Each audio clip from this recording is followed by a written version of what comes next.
Merci à vous d'être là et merci surtout à Geoffrey Clamour et Antonin Amiot de l'agence Les Marneurs d'avoir accepté cette invitation. Merci aussi à Petra Marguc qui est ici, qui va assurer la modération pour l'échange qui va suivre. C'est la seconde saison d'un cycle de conférences intitulé Engagement écologique de l'architecture qui a été initié l'année dernière ici. C'est un cycle qui est adossé à un enseignement de troisième année de licence qui s'appelle Ligne de partage, un enseignement de projet, et également avec la participation de Anne Bossé et son séminaire de mémoire de master en observatoire de l'ensauvagement. Et je vais pas trop détailler ce cycle, mais en fait, on y propose des approches d'écologisation des pratiques architecturales et urbaines qui sont d'ordre très divers. Et aujourd'hui, donc, l'agence des Marneurs va nous proposer de partager avec eux une piste qui consiste à mieux intégrer l'incertitude dans l'activité de conception. Donc, je vous laisse la parole. Merci Sabine, bonjour à toutes et tous. Merci également à l'école pour cette invitation. Donc aujourd'hui, l'idée c'est peut-être de vous présenter à la fois qui nous sommes et également découvrir un peu notre approche à travers une illustration de projets, une diversité de projets qui vont tenter un peu d'illustrer ce qu'évoquait à l'instant Sabine, c'est-à-dire travailler plutôt sur des territoires où la notion d'incertitude, elle se positionne plutôt en lien avec le risque. Donc là, en l'occurrence, on va beaucoup vous parler de risques en lien avec l'eau, à la fois risque de submersion marine, par exemple, sur certains territoires littoraux, risque d'inondation aussi, plutôt dans des vallées alluviales en région parisienne. Et aussi poser la question de ressources, notamment alimentaires, avec un projet qui s'inscrit aussi dans une vallée alluviale, mais qui répond aussi au thème finalement qu'on posait en chapeau de cette conférence de terre conquise, terre invulnérable. Donc peut-être on peut avancer. Donc nous, on est l'agence Les Marneurs, donc Geoffrey Clamour, ici présent, moi-même Antonin Amiot, et donc chez Les Marneurs, on est donc 3 associés à l'origine. On reste aujourd'hui une jeune structure puisqu'on s'est créé il y a un petit peu plus de 4 ans. Donc voilà, on a aussi un retour d'expérience finalement qui est assez neuf pour le moment. Et donc le 3e partenaire qui est Julien Roman, également architecte. Donc peut-être juste pour l'anecdote, on s'appelle Les Marneurs un peu pour deux raisons. Une qui est plus en lien, je pense, aujourd'hui avec le thème, c'est le rapport au sol, puisque le marneur est un peu celui qui travaille le sol dans les marnières notamment, et qui traduit un peu l'attachement qu'on a développé dès le début de notre rencontre sur un attachement au sol, au territoire. Et territoire fait écho aussi finalement à l'école dans laquelle on s'est rencontrés, qui est l'école de Marne-la-Vallée, et notamment au cours d'un post-master qui est un diplôme supérieur d'architecture et d'urbanisme, où les questions justement de territoire et de risque ont été développées de manière commune. Donc Les Marneurs aujourd'hui, c'est une agence basée à la fois à Paris et à Bruxelles, qui balaye une diversité de projets avec plutôt comme origine des études urbaines, et ça a été un peu le point de départ de notre agence, axée sur les questions de vulnérabilité, notamment risque submersion marine sur plusieurs territoires littoraux. Mais on avait cette volonté à l'origine de l'agence de débrider complètement les pratiques, puisqu'en fait l'agence rassemble à la fois des architectes, notamment Geoffrey, aussi des paysagistes, et aussi un focus justement à travers la pratique de l'urbanisme. Donc on se permet de travailler dans une diversité d'échelles qui vont d'une salle de lecture dans la bibliothèque Sainte-Geneviève à un plan guide pour un parc rétro-littoral à La Rochelle. Voilà. Donc c'est vraiment ces allers-retours aussi qui nous façonnent à chaque opportunité de projet et dans notre avancement quotidien.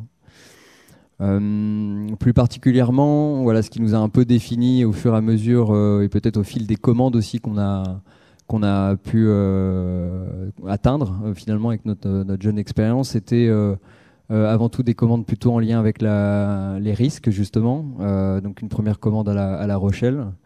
Ensuite, on s'est plutôt amorcé sur des questions de ressources, voilà, qui sont arrivées notamment avec les Europan, avec les thématiques notamment de villes productives.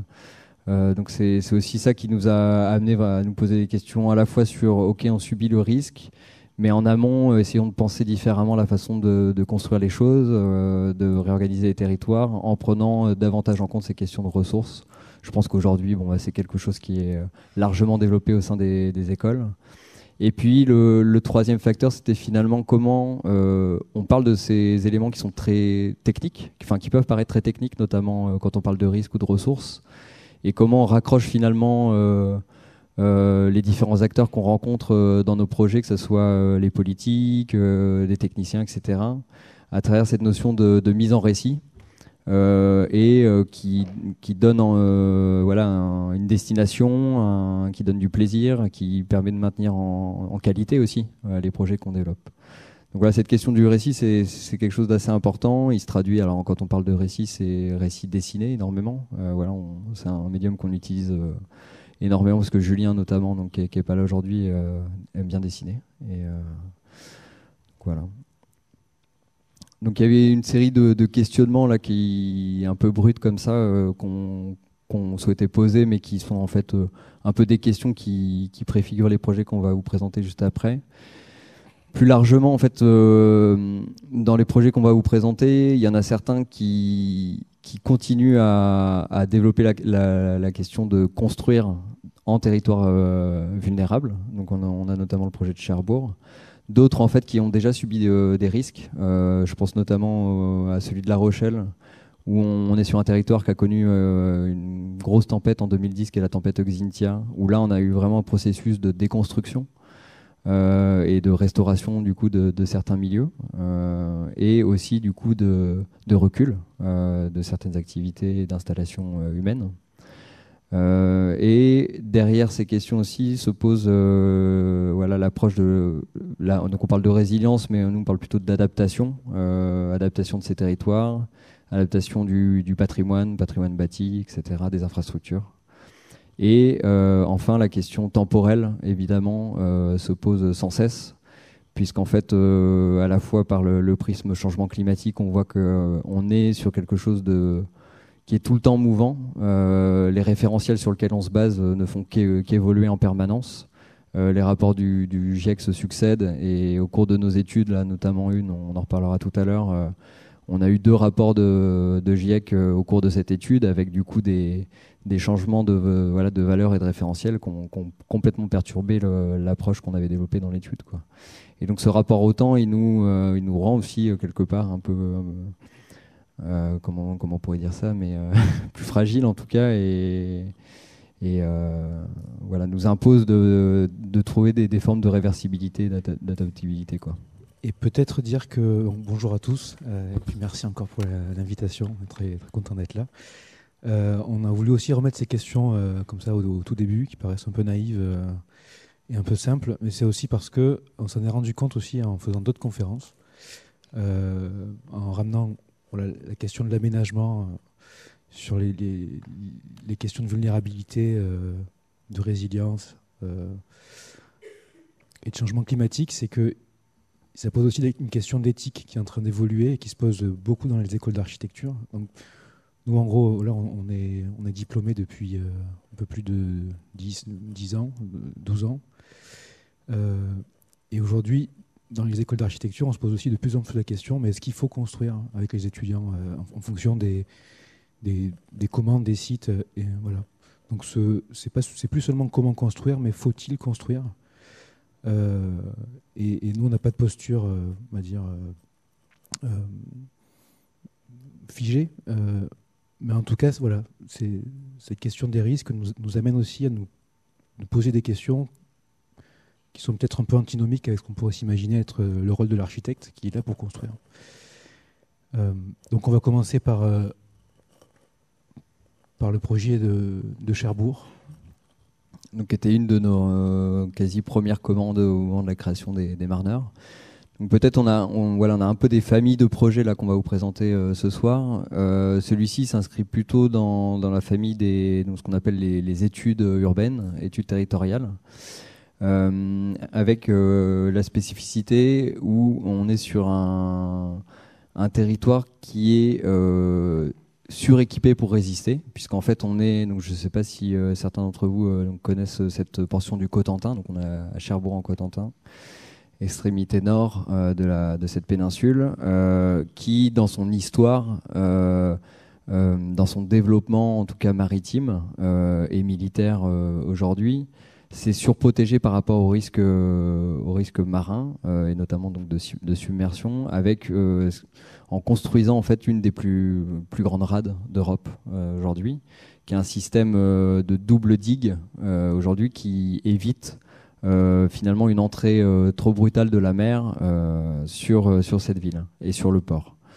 Donc la commande sur laquelle on était missionné aux côtés d'un groupement notamment d'ingénieurs qui est le groupe CETEC, donc était missionné pour réfléchir au devenir d'un quai, un ancien quai industriel, qui est le quai Lawton Collins, d'où partait notamment et d'où partent toujours une partie des voyages transatlantiques notamment et des connexions avec l'Angleterre. Et le dernier départ du Titanic notamment s'est fait depuis le quai Lawton Collins. On est sur une agglomération aujourd'hui qui recherche du foncier pour se développer. Pour une raison notamment, c'est qu'il y a une activité économique assez puissante là, qui pèse sur cette ville-là, puisqu'on a d'un côté le développement de la partie armée, sous-marin nucléaire, qui ramène pas mal d'activités économiques et de besoins. Et on a aussi tout le développement d'éolien offshore qui a été engagé là, depuis de nombreuses années, qui ramène aussi des enjeux démographiques aussi et d'accueil en fait d'une certaine tranche de la population, notamment les 4 sup. Et du coup, cette pression-là, entre guillemets, en plus du facteur touristique qu'on connaît, a amené les élus locaux notamment à chercher des options entre guillemets de redéploiement de la ville, et avec pour objectif de reconquérir ce quai, en sachant qu'on est dans un site qui s'est complètement constitué en polder en fait. Et donc là notamment cette cartographie le montre très bien. Vous avez en fait en hachuré bleu tireté blanc là, vraiment le nouveau trait de côte qui s'est constitué. Et en arrière-plan, vous voyez en fait ce qu'était le littoral jusqu'au milieu du XVIIIe siècle. Donc historiquement, on était plutôt sur un petit fleuve côtier avec un estuaire plutôt libre sur lequel le noyau médiéval de la ville de Cherbourg s'était développé. Et du fait de cette activité maritime et économique, voilà, on a eu un endiguement, on parle de poldérisation progressive sur ce trait de côte, avec une disparition en fait partielle aussi de la nature en fait de ce trait de côte. C'est-à-dire que ce qui formait à un moment donné donc les dunes, l'estran, la pleine mer ont complètement disparu aujourd'hui. Donc quand on arrive à Cherbourg, finalement on découvre plutôt une ambiance très portuaire et très industrielle, mais avec un rapport et un éloignement à la mer assez saisissant. C'est-à-dire qu'en fait le seul endroit où on voit encore l'horizon marin, c'est justement à l'extrémité de ce quai, où il y a une ouverture entre les deux rades qui permettent encore d'avoir ce contact et cette emprise à la mer. Et donc c'est quelque chose qu'on a introduit assez vite aussi, on va dire, dans le projet et dans l'étude urbaine qu'on a menée. C'était comment finalement on retrouve aussi ce rapport au littoral, à la fois dans ces paysages disparus, mais aussi dans l'évolution justement du niveau marin et du coup de rythme et d'aléas qui vont s'intensifier en fait sur ce port. Donc voilà, très, très rapidement, on est sur donc là le quai Collins. À gauche, vous avez en fait l'ancien casino, donc on avait avant les grandes séquences de poldérisation. On retrouve encore cet estran libre. Et à droite, vous avez le même point de vue en fait qu'on a fait au moment de l'étude, où on retrouve les fameuses tours casino, donc qui rappellent cette occupation de l'ancien casino, avec tout ce système portuaire aujourd'hui extrêmement fermé, puisqu'il répond aussi à des normes européennes qui imposent Et notamment là, au moment où on le faisait, il y avait la question du Brexit aussi qui s'impose énormément sur ce port-là, avec des contraintes très fortes sur les aspects douaniers et autres. Et donc peut-être juste évoquer on va dire l'historicité liée au risque sur ce territoire. Elle est finalement assez faible du fait de ce système de protection que j'évoquais précédemment.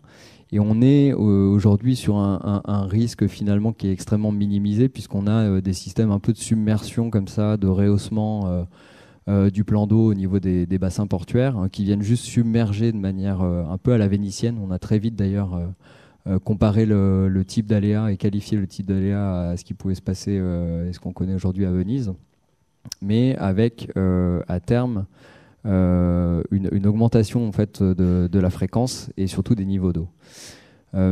Cette photo, on aime bien la montrer parce que c'est un peu un point de départ aussi et qui fait le lien avec cette perte de contact justement avec le littoral. Donc ce que vous voyez là, c'est ce qu'on appelle une laisse de mer.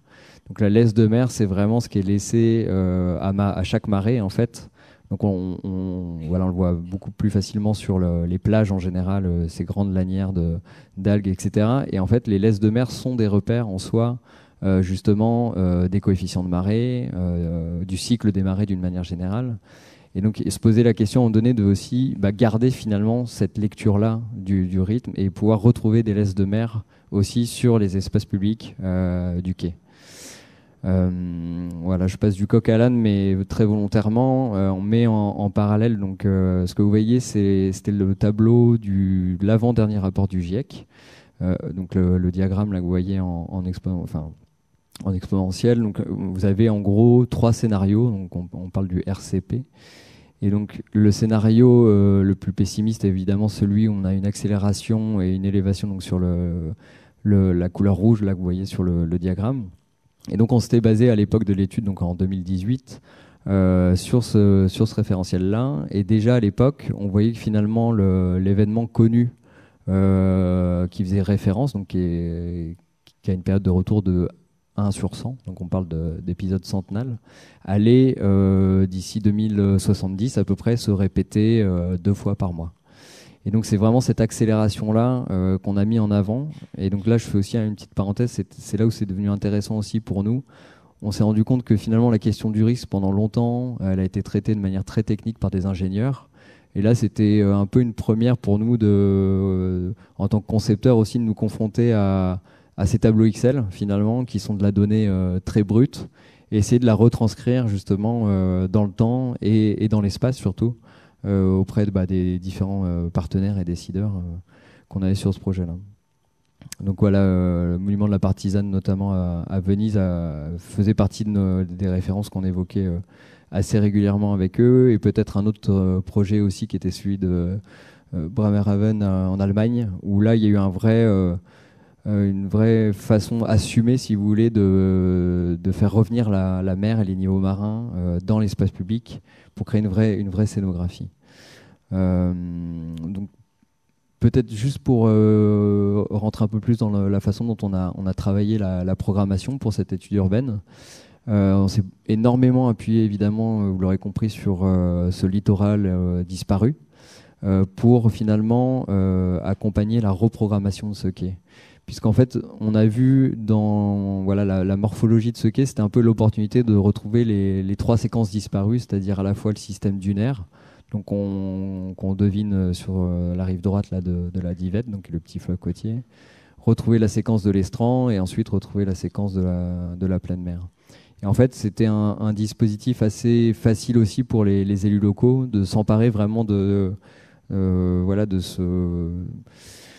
la façon de nommer en tout cas ces séquences-là. Alors, ils ont pu s'approprier assez facilement ce dialogue-là, et ça a été pour nous après aussi des arbitrages très forts en fait, si vous voulez, sur des choix de programmation notamment bâtis, en mettant un peu des effets de seuil. On s'est donné comme limite notamment de ne pas construire au-delà de ce qu'était la zone des dunes, donc localement on appelle ça des miailles d'ailleurs. Et ensuite, plutôt avoir des programmations beaucoup plus dédiées à l'espace public et au paysage du port aussi, plutôt que de venir construire davantage. Donc ça, c'était un peu aussi la force, entre guillemets, de cette étude-là, en regard à d'autres études, parce que voilà, on était un peu la la 10e étude qui venait sur ces territoires-là, et les élus finalement s'en sortaient pas parce qu'à chaque fois il y avait des problématiques évidemment foncières et autres. Et là, ça a permis finalement de mettre un peu tout le monde d'accord d'une certaine manière, en passant plutôt par la question du paysage et des risques. Je ne vais pas trop m'attarder sur l'axonométrie parce qu'on a encore d'autres projets à vous montrer. Peut-être juste vous parler de ce travail de séquençage et sur lequel après on a testé vraiment ces fameux aléas et l'évolution de l'aléa. Et donc c'est un peu ces outils-là qu'on a utilisés notamment pour parler avec la direction départementale des territoires de la mer, qui est un acteur important, je pense, sur les questions de risque. Évidemment les élus, et pour derrière aussi parler de mobilité, notamment comment on continue à circuler sur le quai quand il est submergé. Donc derrière il y avait aussi ce qu'on appelle la mise en place de plans de sauvegarde. Ok, si le quai devient habité, comment on fait en cas de submersion le temps d'une marée, si les services de secours doivent intervenir, etc. Donc on est vraiment allé assez loin, je veux dire, dans le processus. On a déjà consulté les pompiers, etc. Il y a eu des temps d'échange assez riches pour essayer de commencer à proposer un schéma directeur qui appréhende cette question du risque. Et ce qui est peut-être intéressant, qu'on va voir juste après, c'est que ce que vous voyez ici, en fait, c'est-à-dire les différents niveaux d'altimétrie du quai et le dessin de l'espace public avec ses différentes hauteurs est une conséquence directe de ce décryptage, de ce travail, on va dire, à la fois qui croise science et ingénierie, qui nous permet à la fois de comprendre ce qu'on appelle les périodes de retour, c'est-à-dire tous les combien de temps un aléa est susceptible de survenir, et qui nous donne des hauteurs. Et ces hauteurs-là, en fonction du risque, viennent un peu définir des nivellements et des séquences d'espace public. Et finalement, ça pose aussi la question, qui est celle-ci, c'est est-ce que l'architecture, c'est un art de la permanence, puisque on aime bien montrer ces deux images-là, et je pense qu'en tant qu'architecte, de plus en plus, on est dans cet équilibre entre, on va dire, une approche, un réflexe de l'architecte de vouloir fonder son projet comme étant quelque chose qui est là pour durer, pour régner. Et puis des dynamiques naturelles. Donc là, on va parler beaucoup d'eau, de submersion, d'inondation, mais qui sont aujourd'hui la température, le climat, etc., qui ne s'arrêtent pas de bouger. Donc c'est vrai que la question qui est posée ici et que nous a posée Cherbourg, c'est quand on vient construire ici, comment est-ce que, donc là à droite, c'est les différents cours du Mississippi sur une période d'une centaine d'années. On voit très bien que ça bouge. Et comment venir fonder quelque chose dans quelque chose qui bouge. Et la question qui est posée à Cherbourg, c'est faut-il encore fonder des architectures sur un lieu qui est susceptible d'être vulnérable de plus en plus souvent. Et en fait, on aime bien montrer ces images-là. Donc, je parlais d'éthique parce que souvent, cette question éthique se pose. Et voilà, on aime bien parler de Venise parce que c'est une ville vulnérable, mais c'est aussi une ville dans laquelle les architectes ont déjà réfléchi à ça. Et donc ça, c'est la fondation Kerenis Stampalia à Venise de Carlos Scarpa, où finalement il s'est aussi posé cette question-là, donc il y a plus de 50 ans, en venant commencer à réfléchir à des rez-de-chaussée qui peuvent devenir amphibies. Donc c'est toute la question d'une architecture qui en fait peut connaître plusieurs états, des états on va dire normaux et puis des états de crise. Et donc là on voit l'entrée, donc le sottoportego de la fondation, dans lequel Carlos Scarpa est venu, toujours pareil avec cette question d'altimétrie, presque créer des digues intérieures au bâtiment.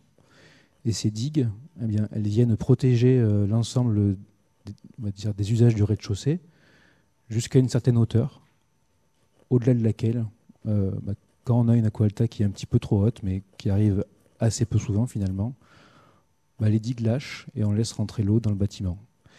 Mais pendant tout un temps, on accepte de vivre encore dans ces rez-de-chaussée alors qu'on est inondé tout autour. Et ça, c'est notre projet. Donc, ce projet a fait des petits, en fait, de manière très modeste. Voilà, ça, c'est un petit projet fait par des architectes italiens. Mais toujours pareil, ils ont travaillé aussi avec un ingénieur hydraulicien pour comprendre le niveau maximum de l'aqua alta Et on voit que ça vient créer une poétique de l'espace en fait, à l'intérieur des différents niveaux, une séquence d'entrée, un discours sur les matérialités, voilà, qui devient singulier. Et donc en fait, à Cherbourg, on est un peu parti de ça, en se disant finalement, en s'appuyant aussi sur on va dire des recherches du CEPRI, le Centre européen du risque inondation. En fait, il y a 3 grandes attitudes qu'on peut prendre, mais qu'en fait, un bâtiment à Cherbourg, mais aussi dans plus en plus de lieux, va devoir prendre au cours de son histoire. La première, c'est celle d'éviter le risque, donc en se positionnant au-dessus. C'est un peu aujourd'hui toujours le réflexe français, c'est-à-dire on construit sur pilotis ou sur remblai, sauf que on voit très bien que ça vient un peu couper le rapport de l'architecture à son sol. Et puis il y a des approches peut-être plus allemandes ou hollandaises, qui est celle d'accepter que le bâtiment puisse aussi résister, avec on va dire plutôt des dispositifs plus techniques de murs, de menuiserie anti-submersion. Et puis après, quand la lame d'eau monte un peu trop, au-delà d'1 mètre, quand la façade n'est plus capable de résister, sans causer trop de danger, on l'a fait à la vénitienne, on laisse rentrer l'eau, quitte à accepter de vivre avec. Aujourd'hui, à Cherbourg, ces 2 postures-là, et en France, en fait, n'existent pas encore beaucoup. Nous, ce qu'on s'est dit, c'est qu'à Cherbourg, peut-être qu'il faut accepter, peut-être culturellement, ces nouvelles façons de concevoir, mais aussi après de vivre dans une architecture qui va devoir accepter ces différentes hauteurs d'eau. Et donc, on a travaillé sur des principes que je viens d'énoncer, mais ça peut être aussi le principe de la coursive, tout simplement, qui est pareil culturellement pas trop installé en France, mais qui, dans ces lieux-là, prend beaucoup d'utilité, puisque la coursive peut aussi devenir un espace d'évacuation, un espace refuge. La double hauteur qu'on installe dans les rez-de-chaussée, dans le cas de la submersion, c'est aussi l'occasion de venir y installer un espace refuge. Donc, le risque, il peut amener techniquement et spatialement des principes, y compris des principes de générosité dans la conception. Et ça c'est le long du quai, on l'a vu sur l'image un petit peu avant. On a aussi développé tout un principe de micro-architecture qui peuvent être inondables avec des hauteurs de quai différentes, et qu'on s'est installé ici tout en étant raccord avec le PPRI, parce que le PPRI, selon comment on le lit, soit il nous interdit de construire quoi que ce soit. L'idée de ces micro-architectures, vu qu'elles sont un petit peu nomades, un petit peu temporaires, on réussit à les faire rentrer dans la règle. Ça, je vais passer pour vous présenter d'autres projets. Donc là, on est à Montereau, donc on est par ici, sur une zone d'activité, pareil, qui est entre la Seine et Lyon, qui est soumis, encore une fois, au risque inondation. Et là, la grande question qui est posée, alors je vais peut-être montrer une image, montrer cette image-là. La grande question qui est posée sur cet urbanisme de boîte à chaussures, et avec un foncier qui est très mal optimisé, très mal habité finalement, c'est comment le risque, il peut redéfinir un nouvel urbanisme qui va aussi être dans le temps potentiellement amphibie. Est-ce qu'il faut faire une table rase des boîtes à chaussures? Est-ce qu'il faut les adapter au risque? Est-ce qu'il faut encore une fois continuer à construire ici? Et donc là, c'est un travail qu'on a fait encore une fois avec des ingénieurs hydrauliciens pour comprendre en fait la dynamique de l'inondation.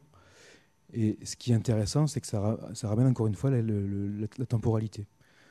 L'inondation à Cherbourg, elle dure 6 heures, le temps de la marée. Une aqualta, c'est 6 heures. Ici, le long entre Lyon et la Seine, une inondation, elle peut durer 15 jours, 12 jours. Donc ça veut dire comment créer des bâtiments qui vont accepter de vivre 12 jours avec de l'eau. Et donc on a fait des cas d'études comme ça, en s'appuyant sur de l'existant, en se disant on ne va pas forcément essayer de tout raser, mais plutôt d'adapter ces boîtes à chaussures avec plusieurs principes assez simples finalement, un peu à la Carlos Carpa comme on a vu avant, c'est-à-dire en venant protéger ces architectures en se servant de légers terrassements et de légers murs anti-submersion qui vont pouvoir à la fois recréer ce qu'on voit un peu ici, une continuité, une nouvelle identité entre ces boîtes à chaussures qui aujourd'hui ne sont pas du tout cohérentes entre elles. Et en même temps, revenir, réinstaller une mémoire du risque qu'on puisse se rappeler en marchant dans l'espace urbain, finalement qu'on n'est pas dans un territoire anodin. Et sur les extensions, puisqu'il faut aussi, selon nous, continuer à construire sur ce qui est artificialisé. Mieux vaut construire ici, sur ces territoires qui sont vulnérables, plutôt qu'aller vulnérabiliser des espaces agricoles, par exemple, avec de nouvelles zones d'activité. Donc, il y a des endroits comme ici où ça vaut le coup de continuer à construire en zone vulnérable, puisque voilà, on améliore la situation sur ces zones d'activité. Et donc là, on voit sur ce bâtiment à côté, encore une fois, ces effets de seuil qui permettent à ces extensions de rester résilientes avec une hauteur d'eau, on l'a vu ici, qui peut monter jusqu'à 1,40 m, voire 2,10 m, en fonction de là où on se situe sur la zone d'activité. Et donc ça, c'est d'autres cas d'études où en fait, à chaque fois, cette topographie du projet et des architectures, elle vient aussi générer des manières de marcher, d'habiter l'espace public, de l'aménager, de le planter, et puis des manières aussi de percevoir l'espace public qui nous entoure en fonction de si on est en dessus, en dessous, et d'appréhender aussi la future présence de l'eau.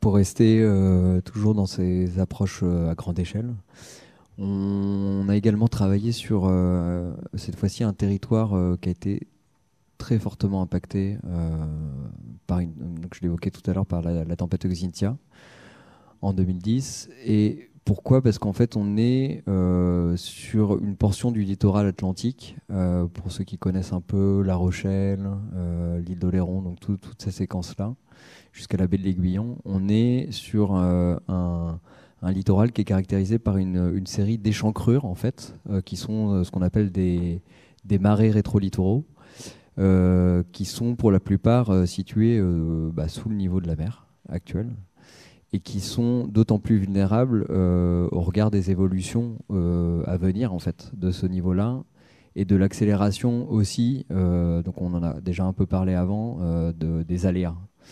Et aujourd'hui, on a une politique de protection sur ces territoires-là où, en fait, l'État a relégué finalement la gestion de la protection de l'endiguement. Donc on parle d'endiguement, ça paraît un peu comme ça, jargonneux, mais dont dépend notamment même des villes comme La Rochelle, hein, c'est pas anodin, hein, la gestion directement aux communautés de communes. Et donc on sait très bien que ça coûte extrêmement cher à moyen terme de maintenir ces dispositifs-là, et de les adapter aussi à une évolution de ce niveau-là. Voilà, donc juste un rappel notamment avec l'Atlas de l'Anthropocène, qui rappelle en fait cette accélération, parce que c'est vraiment ça qu'il faut considérer, c'est que aujourd'hui, dans l'adaptation des territoires, on doit jouer avec cette question de l'incertitude, des référentiels et des hauteurs d'eau et des fréquences. En ça, le travail de La Rochelle, évidemment, on partait déjà d'un territoire qui a connu un risque conséquent, qui a révélé finalement, encore une fois, une géographie perdue, celle des marais rétrolittoraux. Donc on voit notamment, là on distingue à gauche celui de la baie de l'Aiguillon, et après les grands marais de Rochefort, Brouage, etc., que vous connaissez peut-être notamment lors de vos vacances d'été. Et donc nous on a travaillé sur un plus petit qui est situé en fait juste au sud de La Rochelle et qui avait été notamment déjà bien impacté par la tempête Xynthia. Donc il s'agit vraiment de celui-ci. Il fait partie de la communauté d'agglomération de La Rochelle. Il est situé sur 4 communes qui font partie de cette agglomération-là. Et notamment la commune d'Étré, donc, qui avait malheureusement connu 3 morts, je crois, au moment de l'événement. La tempête Xynthia, pour rappel, c'est à peu près une 50aine de morts. La plupart plutôt touchés sur le secteur de la baie de l'Aiguillon, évidemment. Ce qui a révélé cette tempête, donc c'est vraiment cette installation humaine qui s'est faite surtout à partir des années 70, 80, jusque dans les années 2000, dans des anciens marais qui ont été progressivement remblayés, rendus urbanisables, et donc jusqu'à venir en fait implanter notamment des zones pavillonnaires entre le rail et la dune. Avec évidemment des niveaux de seuil qui étaient déjà situés sous le niveau de la mer. Donc lors de la tempête, les maisons se sont retrouvées avec une moyenne d'1,20 m, 1,40 m d'eau au mois de février, évidemment, à 5 h du matin. Donc voilà, c'est notamment cette cartographie qui révèle l'ampleur en fait, de la submersion qu'a connue ce secteur-là et le marais sur lequel on a travaillé. Et alors, voilà, pour l'anecdote, c'était une des premières études et la commande initiale en fait, qui avait été lancée, elle concernait uniquement la bande côtière. Et donc, de ce constat, on a commencé justement à travailler sur des cartographies à la fois anciennes et puis assez vite avec les cartographies de risque. Et on s'est aperçu que le cadrage en fait était pas le bon.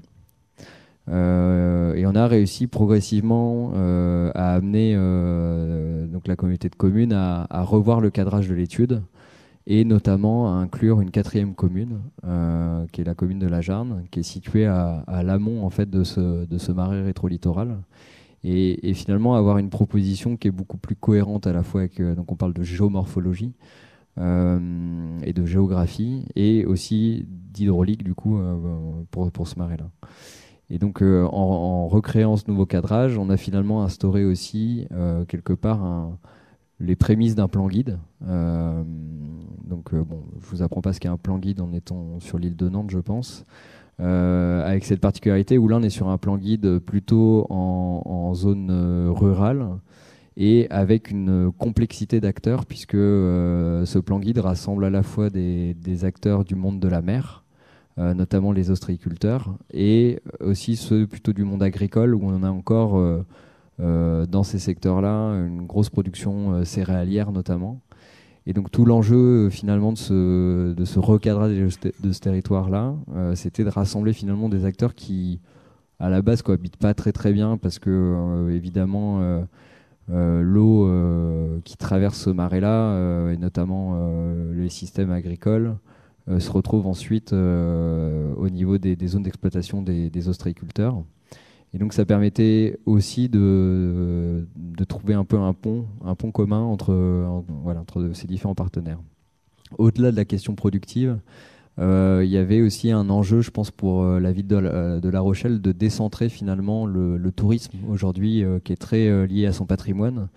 Et finalement, on s'est aperçu que ce petit marais-là, qui est à seulement 5-10 minutes en vélo du centre de La Rochelle, permettait de découvrir une palette des paysages en fait, qui sont extrêmement caractéristiques de ce territoire, et notamment des marais saumâtres, dans lequel on a un enjeu de biodiversité énorme et aussi de séquestration du carbone. Ça, c'est un enjeu qui est arrivé assez en cours de route, quoi. Donc on parle de blue carbone notamment.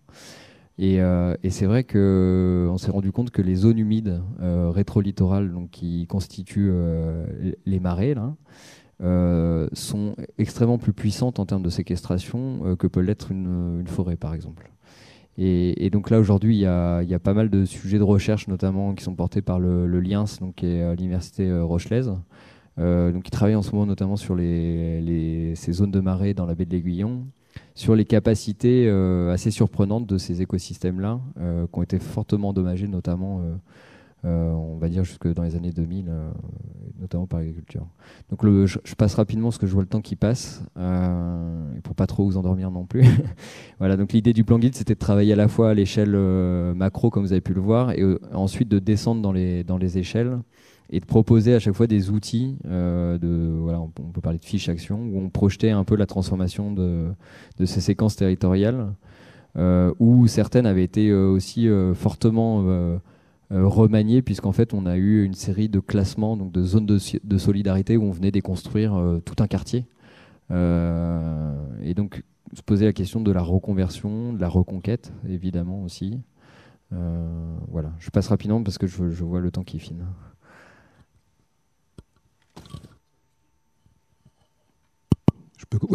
Je peux commenter rapidement ces images-là, puisqu'elles vont faire écho au projet suivant. C'est l'agriculture qui a considérablement asséché ces marais, qui ont perdu aussi vocation d'espace tampon pendant les épisodes de submersion. Et une des parties du plan guide, c'est aussi de proposer une redéfinition des modèles agricoles vers des marais doux, vers du maraîchage, de la polyculture, pour retrouver, on va dire, cette vocation humide des sols et ces qualités de séquestration CO2 voilà, qui sont x2 par rapport à une forêt, comme disait Antonin. Et donc, voilà, on avait fait ces petites images aussi pour convaincre un petit peu les élus. On s'était raconté l'idée qu'on pourrait presque avoir une application, on va dire aujourd'hui à l'instant T, pour pouvoir un petit peu mesurer ce que pourrait être le parc littoral demain. Puisque ce parc littoral, comme l'a un petit peu expliqué Antonin, aujourd'hui c'est plein d'acteurs différents sur des propriétés foncières qui leur appartiennent, une complexité pour faire muter ce grand parc. Donc il y a un grand besoin de projection aussi dans le temps pour s'imaginer l'évolution de ces paysages. Et donc ça nous amène à Toulouse sur un projet un petit peu peut-être différent, mais pas tout à fait. C'est-à-dire que c'est un projet en fait qui n'est plus inondable. Ici en fait à Toulouse on connaît tous la Garonne, on connaît tous le canal du Midi, et puis il y a une autre petite rivière qui s'appelle l'Hers, qui est la deuxième rivière de la métropole de Toulouse, qui passe au nord, et qui s'est considérablement dégradée, qui a été petit à petit grignotée par... dont les berges ont été grignotées par des zones d'activité, etc. Et puis il y a une réponse radicale, très technique au risque d'inondation, c'est qu'on a creusé très fortement le lit de l'Hers, au point qu'il n'est plus devenu inondable. Et aujourd'hui, en fait, sur ces berges, on a soit des zones d'activité, soit des grandes zones de grande culture, avec de l'agriculture conventionnelle, mécanisée, qui est, encore une fois, dans une logique un peu privée, qu'on ne peut pas traverser. Et aujourd'hui, en fait, quand on est ici à Toulouse, et qu'on veut rejoindre l'Hers, on ne sait pas le faire, parce que sinon, il faut passer à travers le maïs, quoi. Et donc, c'est un projet qu'on a fait dans le cadre d'un format qui s'appelle Dessine-moi Toulouse. Donc, c'est un peu comme Réinventer Paris, mais à Toulouse. Donc, il y a plusieurs sites qui ont été proposés. Un des sites, c'était celui-ci.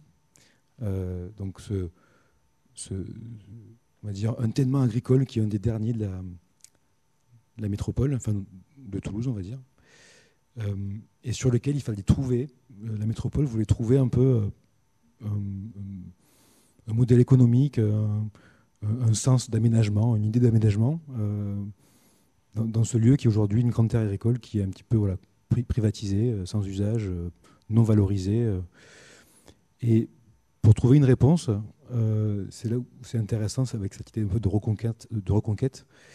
On a créé un groupement un petit peu curieux, avec donc nous-mêmes en concepteurs, et puis avec un bailleur social, et puis avec des exploitants agricoles, et puis tout un tas d'autres acteurs qui ont gravité autour, avec l'idée de se dire, on va essayer de retrouver, de reconquérir ces espaces de la vallée de l'Hers pour y retrouver du maraîchage, avec encore une fois une vocation aussi humide, de retrouver des qualités écologiques sur ces espaces dégradés, en trouvant un modèle économique à une agriculture maraîchère qui aujourd'hui n'existe pas, puisque la métropole ne veut pas mettre d'argent à cet endroit-là.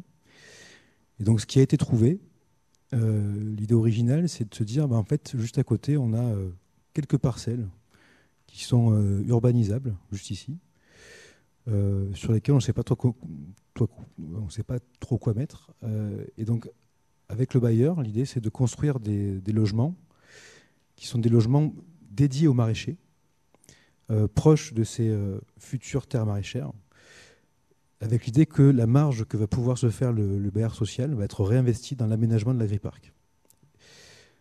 Et donc, c'est le plan que vous voyez ici. Donc, on voit ici ces parcelles qui sont aujourd'hui des parcelles privées, qui sont rachetées par le bailleur, et qui permettent finalement de redévelopper tout ce grand agriparc.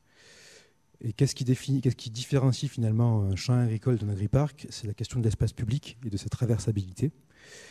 Et donc finalement, la marge du BR social permet de venir aménager ces cheminements agricoles, ruraux, qui viennent à la fois longer l'ERS, le revaloriser, et à la fois permettre sa traversabilité de l'ERS vers la ville. Et l'idée aussi, c'est dans une équipe un peu atypique, mais interdisciplinaire, c'est sur du long terme, donc c'est encore une fois un plan guide, avec, comme sur La Rochelle, de lancer ce qu'on appelle des AMI, donc des appels à manifestation d'intérêt, qui vont permettre de venir chercher les agriculteurs, les exploitants, qui vont être en bio, qui vont respecter un cahier des charges, et qui permet de reconquérir ce fonds de vallée pour retrouver des logiques maraîchères. Donc là, c'est une grande image d'ambiance où on voit ce cheminement qui est très simple finalement, qui retrouve des logiques de mutualisation entre espace public et espace exploité, et puis des logiques paysannes d'aménagement. Et puis les fameux logements. Alors c'est pas évident parce que du coup on est sur un foncier qui n'est pas prévu à la base forcément pour installer 20 maraîchers. Et donc voilà où il faut venir un petit peu s'insérer dans cette trame qu'on récupère, mais pour trouver en même temps du lien et une qualité d'habitat à cet endroit-là, avec des typologies comme ça très généreuses en fait, traversantes, avec un système constructif bois terre paille. Voilà. Et ce qui était aussi intéressant, puisque normalement un bailleur social n'a pas le droit directement de choisir qui il veut mettre dans ses logements. Donc il y a aussi la question juridique. Il y a un montage juridique qui passe par une association qui est créée par le groupement, à laquelle le bailleur social délègue ses droits à choisir. Et donc on voit que parfois, pour l'instant, jusqu'à présent, on a présenté des projets qui améliorent la situation des espaces vulnérables par des logiques conceptuelles en s'appuyant sur la question des aléas, leur compréhension, etc. Là, c'est plutôt l'inverse. Le risque a disparu.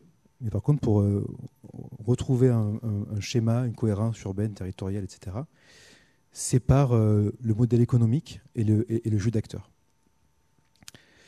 Donc voilà, donc ça nous paraissait intéressant de faire ce miroir. Et puis on va basculer dans d'autres types de projets, qui sont des projets qui, là on va plutôt rentrer dans de la petite maîtrise d'œuvre, mais toujours en lien avec cette question de l'eau, du risque. Et puis là on va introduire la notion de bassin versant. Donc, je ne sais pas si parmi les étudiants, vous travaillez beaucoup quand vous réfléchissez à de l'architecture, à l'aménagement, à cette notion de bassin versant, c'est-à-dire que où qu'on s'inscrive sur un territoire, on s'inscrit dans un bassin versant et donc dans une course de l'eau finalement, une course de la goutte d'eau qui tombe du ciel et qui va rejoindre la mer. Et donc là, on aime bien cette carte qui montre tous les grands bassins versants européens. C'est un artiste qui a créé cette carte à base de données SIG. Donc nous, on est plus ou moins ici dans le bassin versant de la Loire. Et donc là, on est à Bruxelles, donc on est plutôt dans un bassin versant qui doit être plutôt par ici. Dans le bassin versant de la Seine, qui s'écrit SE2NE, pas comme celle de Paris. Et donc là, on nous a passé une commande, enfin on a gagné le concours pour une commande pour réaliser un skatepark. Donc un ouvrage qui a priori n'est pas forcément lié ni à la question de l'eau, ni à celle du bassin versant, qui n'amène pas forcément aussi d'approche écologique. Mais qui est le long du canal. Et tout de suite, on s'est posé la question de le resituer par rapport à ce bassin versant de la Seine et qui se révèle aussi par l'inondabilité de la Seine aux zones inondables. Puis on s'est rendu compte qu'on était vraiment dans un point charnière où la question de l'eau, en fait, elle se voyait pas, elle se voit peut-être pas là, sur cette parcelle, qui est une parcelle industrielle initialement, mais qui est vraiment centrale.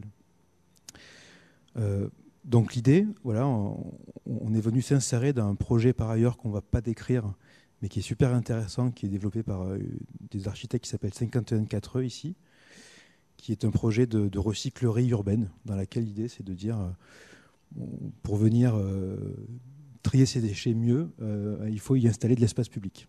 Et donc l'espace public, c'est le skatepark, qui est un skatepark public, voilà, qui est une sorte aussi de petit jardin public.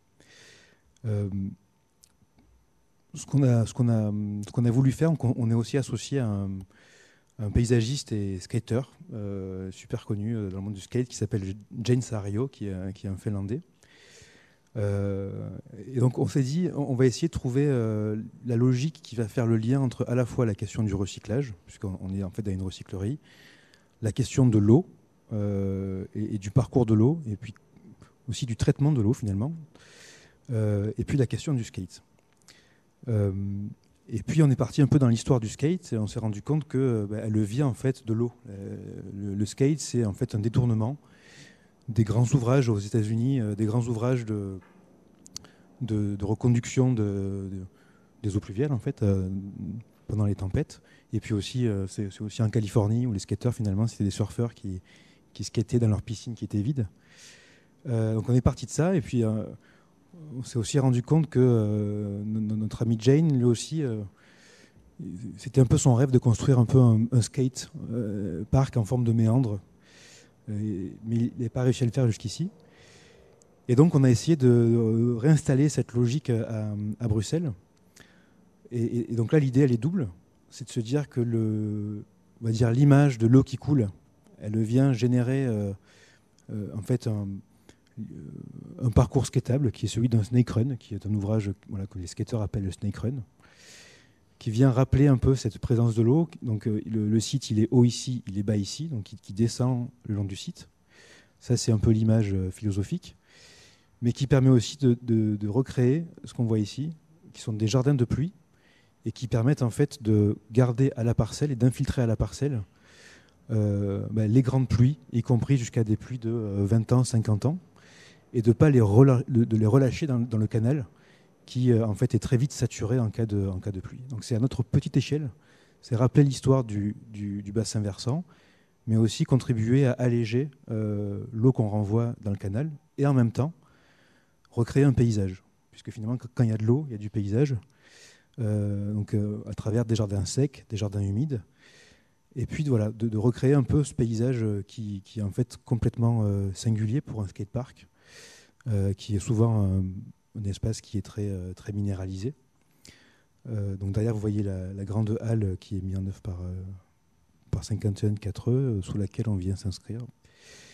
Et puis on voit ce snake run, finalement, lui-même, en réagissant à l'eau, il se déforme, il fait des petits bumps, qui permet à l'eau de passer au-dessous et de petit à petit ruisseler sur le terrain en s'infiltrant. Donc finalement, l'eau, elle permet de réinstaurer une forme de poésie aussi, mais en même temps de fonctionnalité dans un petit équipement comme ça.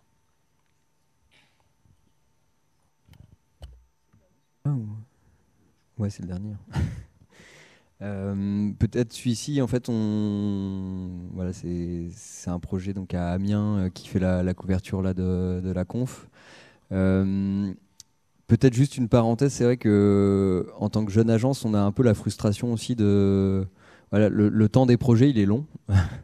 Et c'est vrai que nos premiers chantiers, comme vous avez pu le comprendre et le voir un peu aujourd'hui, ça met du temps à sortir de terre.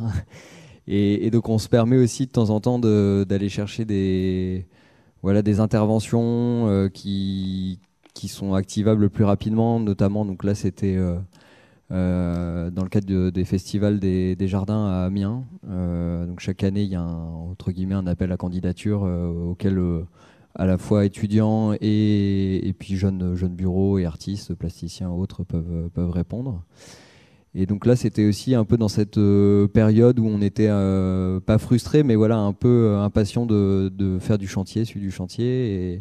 Et donc on avait candidaté, donc je dis on parce qu'on s'est associé au collectif Dallas, qui est un jeune collectif de Français installés à Bruxelles. Plutôt justement, ils font partie de cette génération d'archi. Architectes, artistes et constructeurs pour le coup. C'est des très bons menuisiers notamment. Et donc on s'est associé avec eux pour répondre à l'appel à candidature. Et on a essayé de mélanger finalement un peu deux approches. Enfin, l'histoire qu'on s'est racontée, c'était un peu revenir aux origines des ortillonnages d'Amiens, donc le lieu du festival. qui sont en fait encore une fois des marais qui ont été en partie drainés, canalisés et sur lequel on est venu draguer en fait le fond des marais et constituer des îlots artificiels dont les limons extraits sont extrêmement riches, notamment pour la production maraîchère. Donc il y a une vraie histoire à Amiens sur ce travail du sol extrait de l'eau et du maintien aussi de ces îles, puisqu'elles sont sans cesse érodées, les berges, donc il y a tout un travail aussi sur les berges.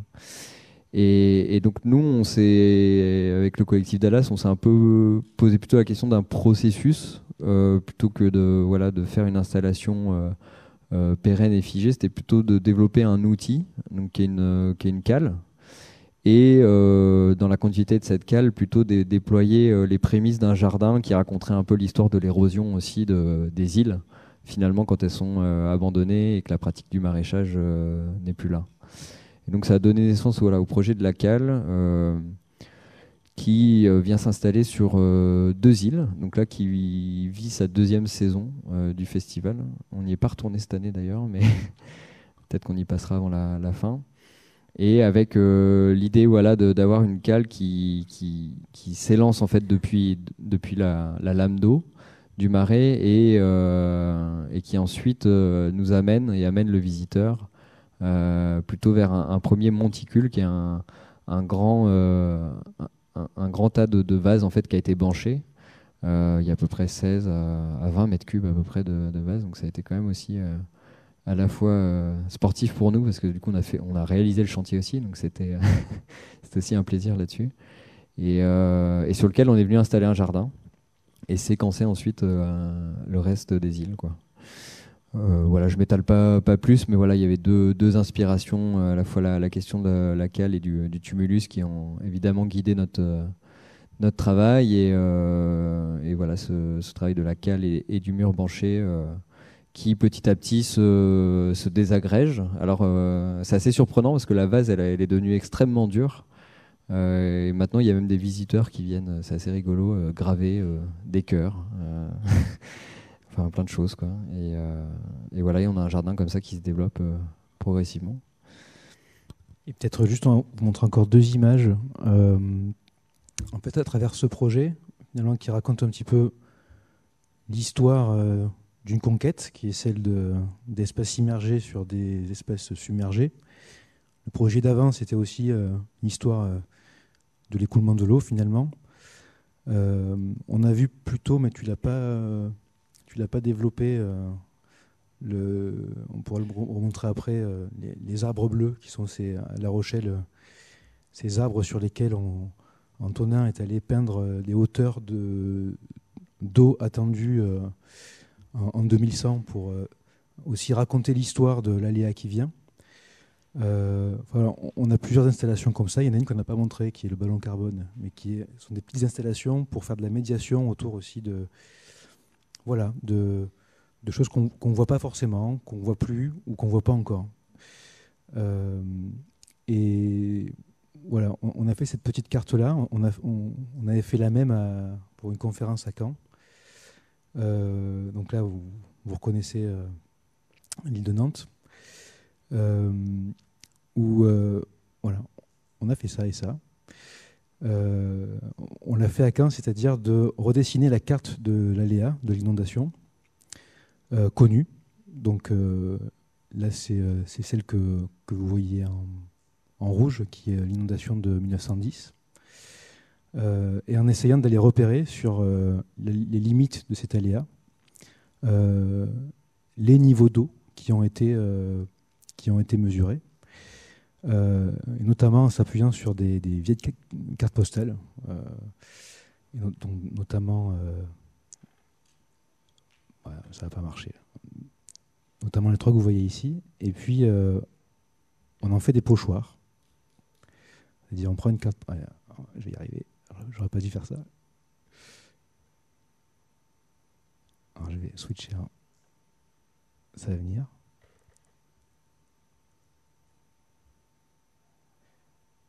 Là, voilà. On en fait des pochoirs. Et puis on va finalement réinstaller des repères de crues dans la ville pour encore une fois réinstaller la mémoire du risque. Et donc ça, on a fait ça à Caen, puis on s'est baladé avec une partie des personnes de la conférence pour aller finalement que la conférence elle vienne générer aussi un peu sa mémoire du risque qui vient déborder sur la ville. Et donc là, on l'a fait aussi pour Nantes, mais on vous ramènera les pochoirs une autre fois parce qu'ils sont restés, ils ont raté le train. Et voilà, on voulait finir là-dessus parce que voilà, peut-être aussi pour ouvrir les questions sur comment finalement l'architecture, le paysage, l'aménagement, c'est un peu la question qu'on pose, ils peuvent contribuer à nous donner une lecture d'un demain, de l'aléa, en gros de futures conditions qui aujourd'hui ne sont pas forcément visibles, mais qui pourraient le devenir ou le redevenir demain.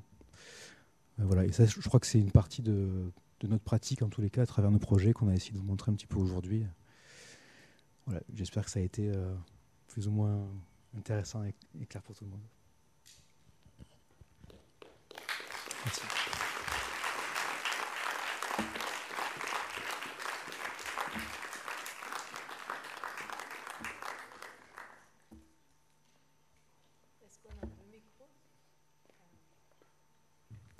Oui, merci Antonin et Geoffroy. Geoffroy ou Geoffrey? Geoffrey, merci pour cette présentation passionnante, stimulante. Moi, je ne connaissais pas votre travail, donc je découvre. Et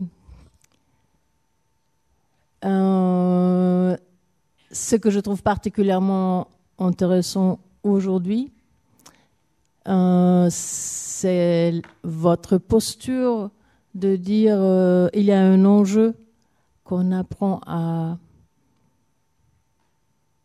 s'engager, agir malgré des aléas, malgré des incertitudes. Ça, c'est un aspect. Et l'autre aspect, c'est de penser naturellement que cet engagement, il est situé, c'est à partir des situations concrètes, tangibles, qu'on peut trouver un moyen pour l'action qui est forcément transcalaire, transdisciplinaire, qui comprend des experts et des non-experts. La maîtrise d'usage. Maintenant, je ne sais pas si vous avez déjà quelques questions. Moi, j'en ai aussi. Bon, on commence tout de suite. Alors, oui, ah oui, parfait.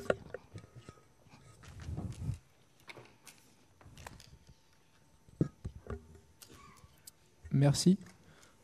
Ma question, c'était pour le projet Sud-La Rochelle. Pardon. Comment est-ce que vous convainquez des gens de détruire un quartier, de transformer des terres agricoles exploitées donc, en marais enfin, j'imagine qu'il y avait des gens qui vivent là, de cette manière, des entreprises, des choses comme ça. Tu peux parler plus fort, s'il vous plaît? Comme ça, c'est mieux? Ok. Comment est-ce que vous convainquez des gens, pour le projet du Sud de La Rochelle, de détruire un quartier et de transformer des terres agricoles exploitées en marais? Ça marche, ouais.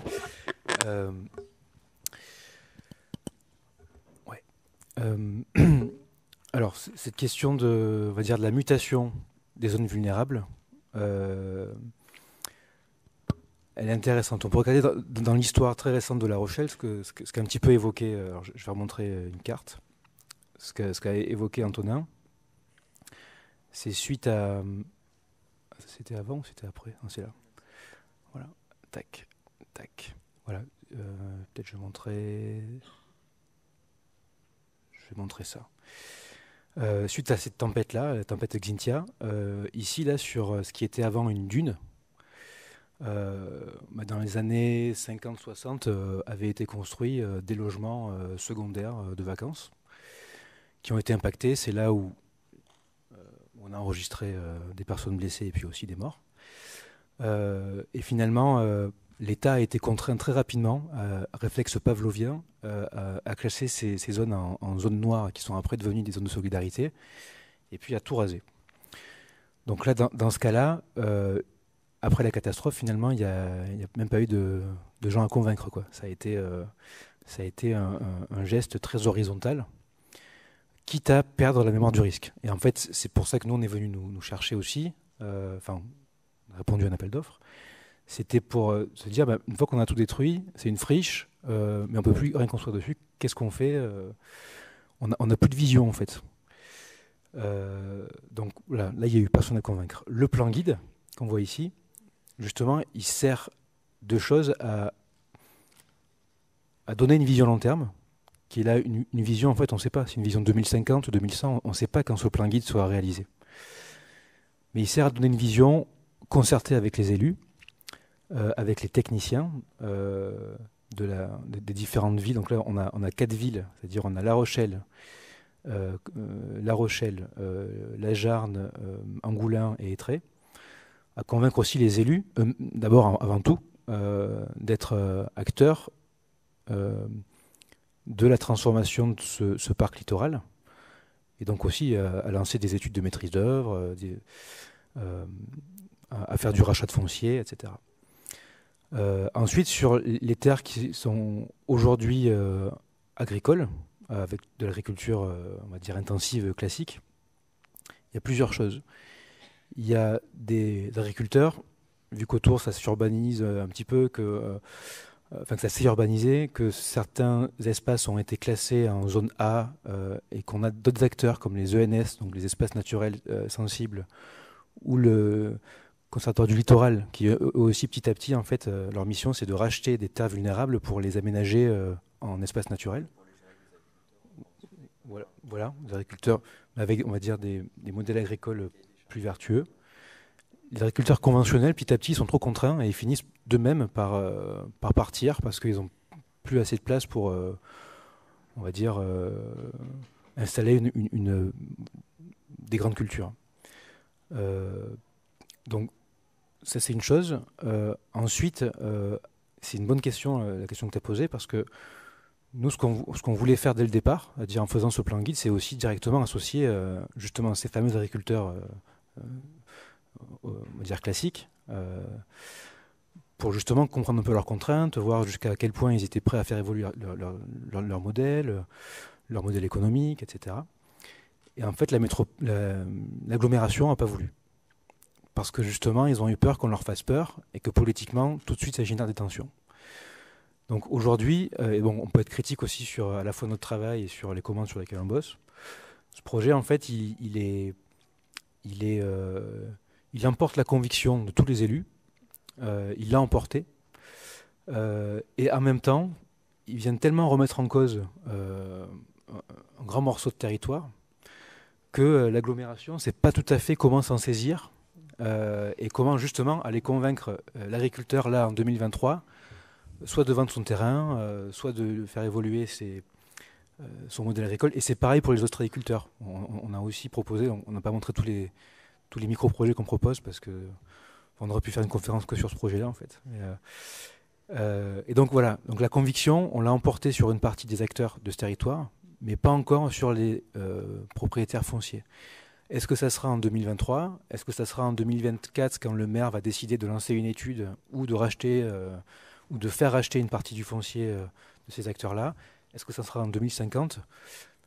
Ça, pour l'instant, on ne maîtrise pas cet échelon de temps. Enfin, en tout cas, tu pourras me compléter, peut-être tu le verras différemment. Mais en tout cas, le plan guide qui donne cette vision, il est là pour... voilà, justement, c'est l'incertitude. Il est là pour donner une vision on va dire, d'un état souhaité. Du coup, si je peux rebondir, si j'entends bien, beaucoup de projets que vous avez présentés aujourd'hui qui sont vraiment très très riches. Et je pense qu'on pourrait, comme tu dis, rien que sur un projet, continuer la soirée. J'ai l'impression qu'on n'est pas encore passé dans les phases opérationnelles. Et ça résonne avec une conférence que j'ai entendue il y a 2 ans peut-être de la part de Richard Sennett, qui est sociologue, urbaniste, conseiller aujourd'hui pour l'ONU, pour son programme des villes et changement climatique. Ce qui m'a marqué lors de cette présentation, c'est qu'il disait l'enjeu aujourd'hui, c'est plus l'application parmi les organisations entre humains. Les réponses techniques, nous les avons. Mais nous sommes confrontés à une inertie structurelle, institutionnelle, qui nous pose l'enjeu comment pouvoir agir assez vite face à cette urgence-là. J'ai cru comprendre que vos outils, qui me paraissent intéressants, de combiner le plan guide expérimental avec des fiches actions, avec des mini-projets ou tests, terrain-tests pour pouvoir faire des démonstrateurs, est une piste intéressante. Et ça me pose la question, quelle est la place du coup du dessin, de la représentation dans votre travail? Est-ce que c'est un moyen de médiation? Est-ce que c'est un outil de travail, de collaboration parmi les différentes parties prenantes? Et est-ce que vous arrivez à inclure dans cet outil qui est propre à notre discipline, de pouvoir le représenter des relations spatio-temporelles,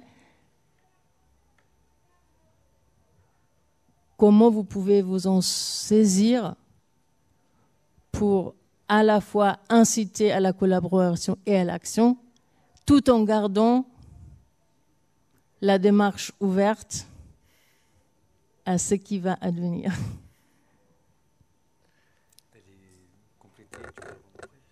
Oui, je complète et ce que je voulais dire juste avant et après j'enchaîne avec un début de réponse sur ce que tu as évoqué, Petra. Peut-être juste revenir sur pour parler de il y a un risque dont on n'a pas du tout parlé, c'est le risque de sécheresse. Et en fait, celui-ci va arriver, mais beaucoup plus tôt que le risque de submersion pour ce territoire-là, notamment, enfin pour toute la côte concernée entre en gros la côte rochelaise, quoi. Et voilà, ça fait 3 ans à peu près que ces territoires-là sont en alerte sécheresse quasiment au début du printemps.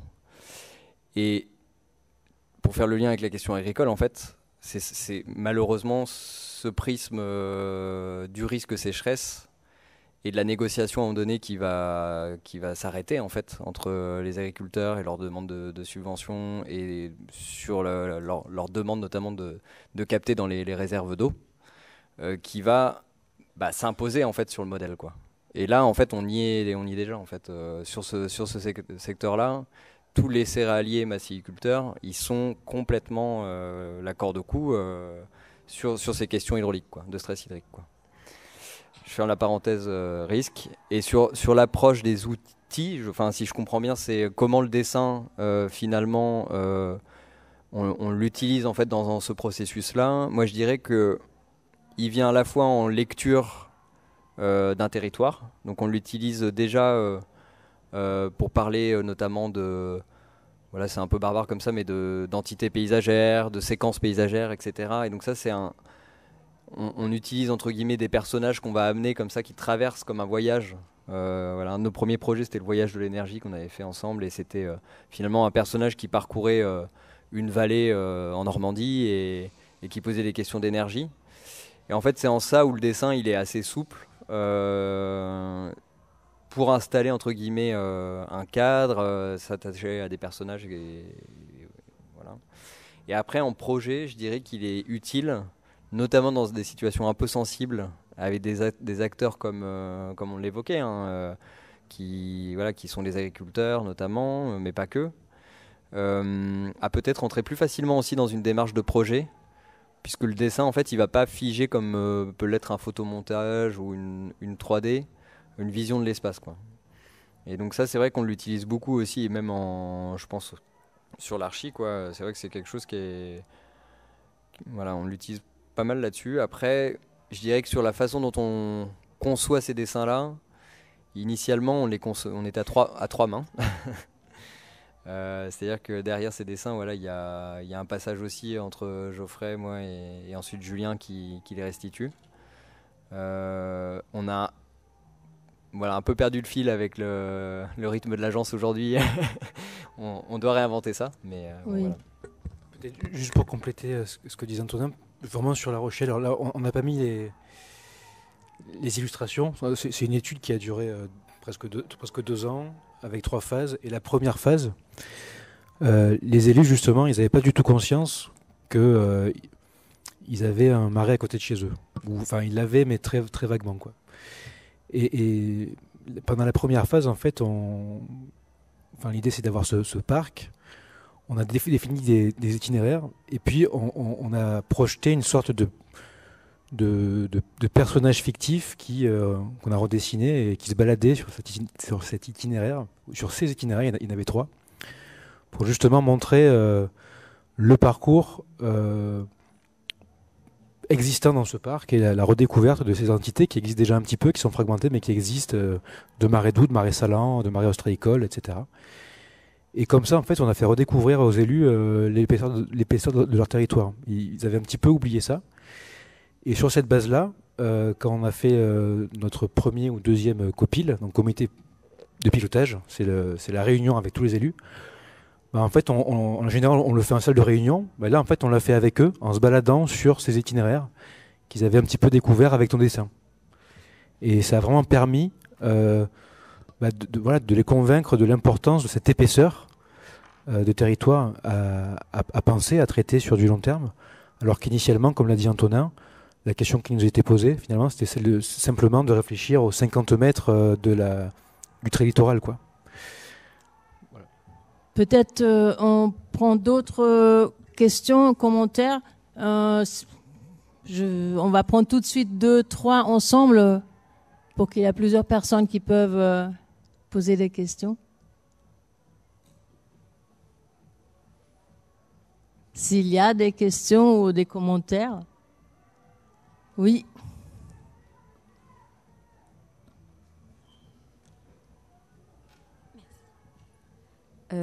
Déjà, merci pour la conférence, c'était hyper intéressant.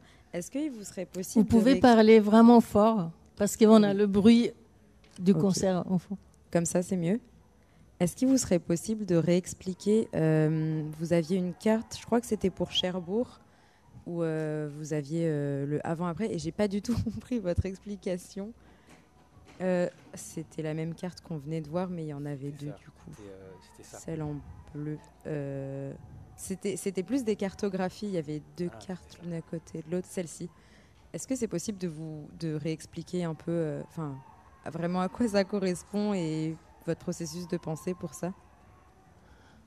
Donc réexpliquer Cherbourg. Est-ce qu'il y a d'autres questions avant que tout le monde parle? Je vais essayer de regrouper pour que tout le monde peut avoir sa voix.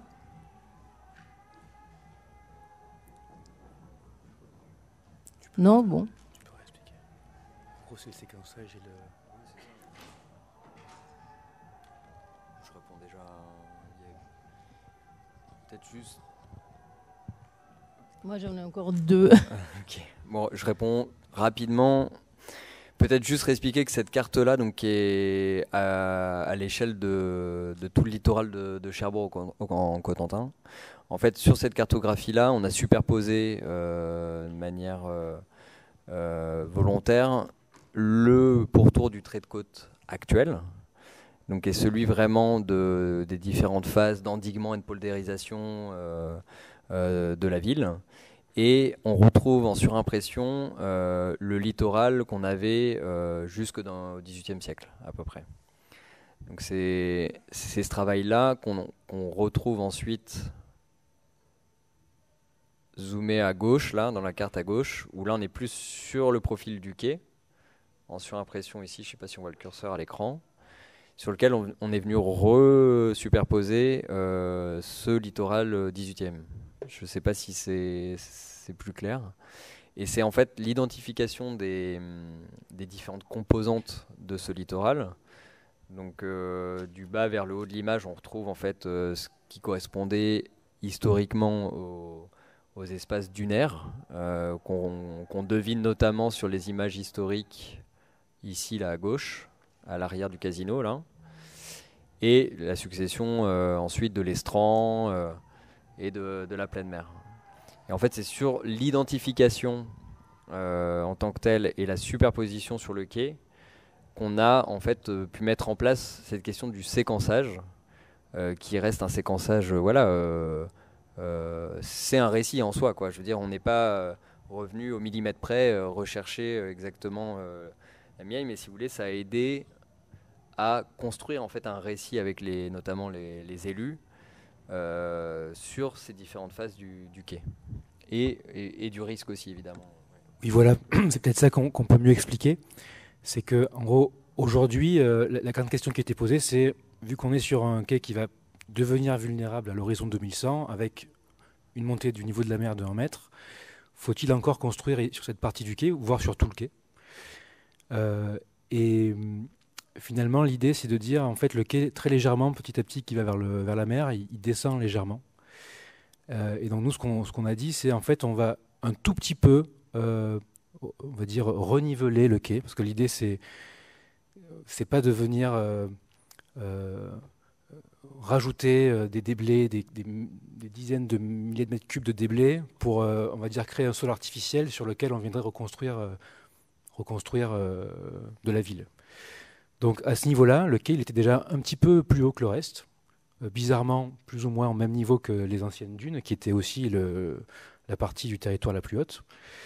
Et finalement, en venant juste rajouter un petit peu de matière, un petit peu de nivellement, on a pu venir construire ici pour aussi respecter le PPRI. Parce que le PPRI, en gros, il nous interdit de construire sous la côte PPRI, le plan de prévention des risques d'inondation, ou le PPRL, le plan de prévention des risques littoraux, qui donne des règles et qui va nous interdire de construire en dessous de la cote de référence, qu'on appelle comme ça, qui est la cote du risque 100 ans. Et donc finalement, on s'est dit, à cet endroit-là, en venant rajouter un petit peu de ressources de matière, mais à peine, en venant recharger le quai de 5 cm, voilà, on peut venir reconstruire. C'est éthique de venir construire ici, parce qu'à la fois on peut être protégé, et puis on ne vient pas générer on va dire un chantier avec une économie gigantesque. Et puis après, au plus on s'avance sur le quai, au plus on accepte que ce quai qui baisse un petit peu, il soit de plus en plus submersible. Et donc dans cette partie-là, qui est la partie centrale, qui est la partie qui est plus de l'estran. Donc l'estran, c'est cette partie du bord de mer qui est parfois inondée, parfois à sec, en fonction du marnage. Cette partie-là, on accepte qu'elle soit plus souvent inondée, submergée. Et puis ce qu'on voit ici, et donc on est venu y installer un grand parc, qui a aussi un parc amphibie, dont les essences, donc là on n'a pas pu tout montrer, c'est peut-être le défaut de notre conférence, c'est qu'on aurait pu montrer tellement plus d'images. Mais l'idée, c'est d'y construire un parc avec aussi des essences, une logique qu'on appelle de réessuyage, c'est-à-dire de la manière dont l'eau, une fois que la marée rebaisse, elle va repartir à la mer. Eh bien, voilà, et dessinée en tant que telle. Donc l'idée, c'est de créer ici un parc submersible, alors que sur cette partie-là, qui est entre guillemets dunaire, on n'est jamais submersible. Et puis sur la partie tout au bout, qui est la partie la plus basse, c'est un petit peu cette image-là. C'est de se dire, à cet endroit-là, donc qui correspond en fait à la pleine mer historiquement, on accepte que cette partie-là du quai soit peut-être plus souvent que les autres soumis à la submersion. Et donc, sans y installer des équipements, on va dire, fragiles ou vulnérables, ou un parc qu'il faudrait complètement revenir réaménager tous les 10 ans parce que l'eau aurait emporté les bancs avec la submersion. Et donc on aime bien cette image de Bremerhaven, parce que c'est vraiment le parti pris qui a été pris. Et en fait, quand il y a une submersion, on le voit ici, les gens, c'est un spectacle. Les gens viennent vraiment un peu comme voilà, venir voir un peu le côté tragique, mais aussi tellement poétique d'une submersion. Et donc c'est voilà, c'est cette idée en fait qui est une idée topographique. En fait, à chaque fois, l'eau c'est la topographie.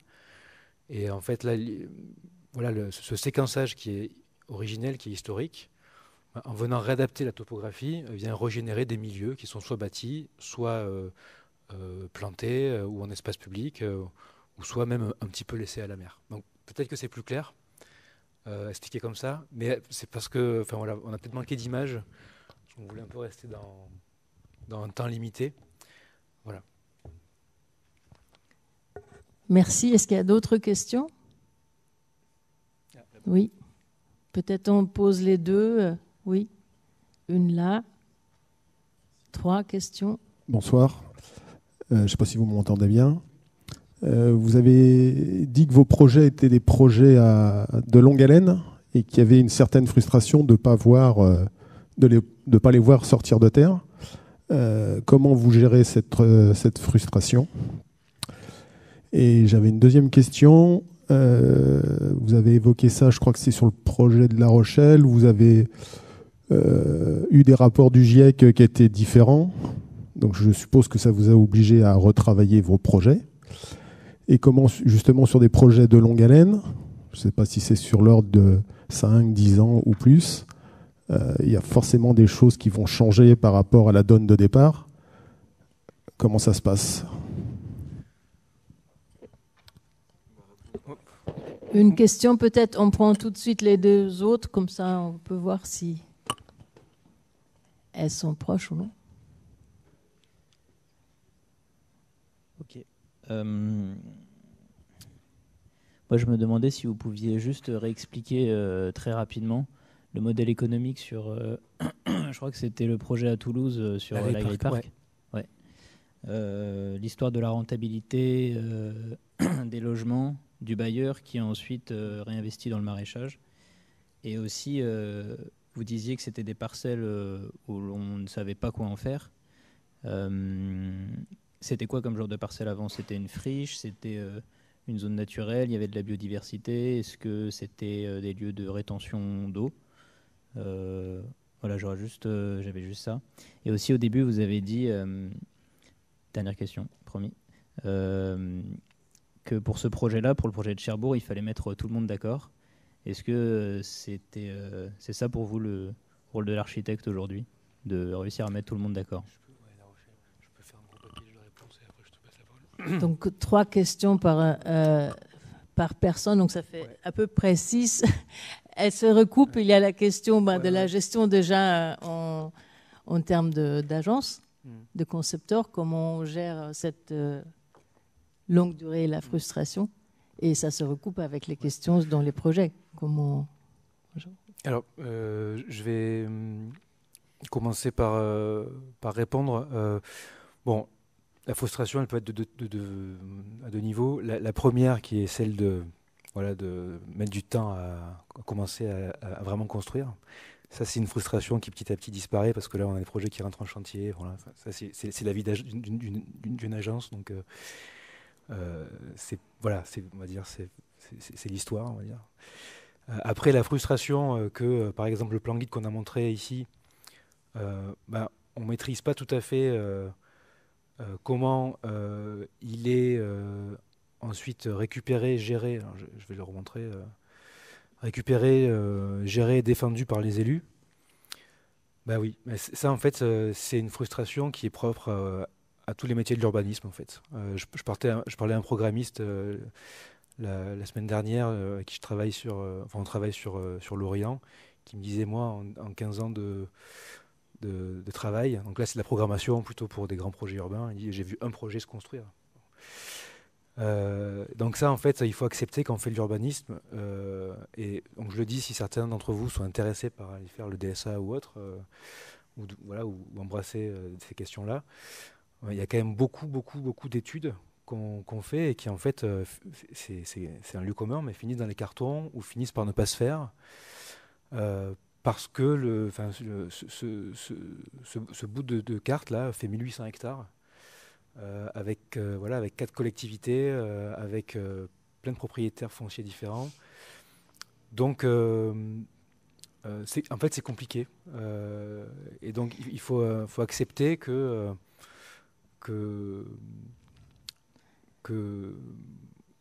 ça ne se passe pas tout le temps comme on le souhaite, mais que ça mette du temps. Voilà. Nous, on reste confiants et on espère que cette étude n'ira pas dans les cartons. Et, hein, on ne sait pas trop. Tu dis que ce n'est pas le cas ou c'est que Vas-y. Je rebondis sur ce que dit Geoffrey. Typiquement, cette étude-là, en gros, les études littorales, elles restent moins dans les cartons parce que c'est urgent. Et que, en gros, on a des enjeux de mandat, clairement d'élus, mais aussi à l'échelle régionale et départementale qui sont très forts. Et donc, typiquement, pour prendre ce projet-là qui a démarré en 2018, qui a traversé quand même des élections communales avec 2 changements de maire sur 2 communes, donc c'est pas rien, continue à exister parce que en fait on est avec des partenaires, notamment Conservatoire du Littoral et autres, qui se sont accaparés ce cadrage-là, et ce qui permet aujourd'hui, alors c'est sûr c'est un bout, hein, mais notamment ce petit secteur-là de la zone déconstruite où il y a une maîtrise d'œuvre qui est engagée, et où on a un des élus qui a vraiment pris le jeu de dire mais en fait c'est génial vos fiches actions, j'ai envie qu'on y aille quoi. Mais voilà, ça reste un petit bout du plan guide, mais donc on reste confiant et moins frustré peut-être. Oui, je croyais que tu disais qu'elle était dans les cartons, ça je comprenais pas. Et ce petit bout là dont parle Antonin, c'est en gros la délocalisation du chemin littoral, qui aujourd'hui on a vu les photos d'avant est soumis à l'érosion. Et là, finalement, on a réussi à avoir une étude avec le maire d'Étré, où là, on a pu dessiner un projet et avec là une mission de maîtrise d'œuvre qui est en train d'être lancée. La question, c'est est-ce que on va dire la réalisation du plan guide ira jusqu'au bout, voilà. Et peut-être juste pour répondre sur encore 2-3 questions. La question que vous posiez sur, on va dire, l'évolution des prospectives, notamment celle du GIEC.